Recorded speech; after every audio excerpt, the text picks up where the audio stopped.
Programang ito ay rated SPG, striktong patnubay at gabay ng magulang ang kailangan.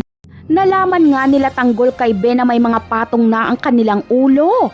Ang ibig sabihin nito ay may nagbayad para ipaligpit sila. Kaya kabado sila Tanggol dahil siguradong malaking tao ang nasa likod nito. Ayon kay Tanggol ay kapag magkaroon sila ng pagkakataon ay tatakas sila. Kaya naman, nagpatulong sila kay Ben para makatakas. Nakalatag na ang kanilang plano. Kapag patay na daw ang ilaw at tulog na ang lahat, ay ito na ang hudyat ng kanilang pagtakas. Ngunit hindi na sila umabot sa ganon dahil binugbog at kinuha na si Tanggol na mga jail guard. Dadalhin nila si Tanggol kay Espinas para kastiguhin ito. Sa kabilang banda naman ay nanood si Don Julio ng balita. Ibinalita sila Tanggol. Ginawa naman ni Olga ang lahat para hindi mapanood ni Don Julio ang balita.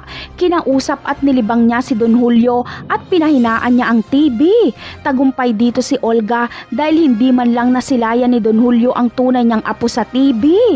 Ngunit posible kayang napanood pala ni Ramon sa kabilang kwarto ang balita kay Tanggol.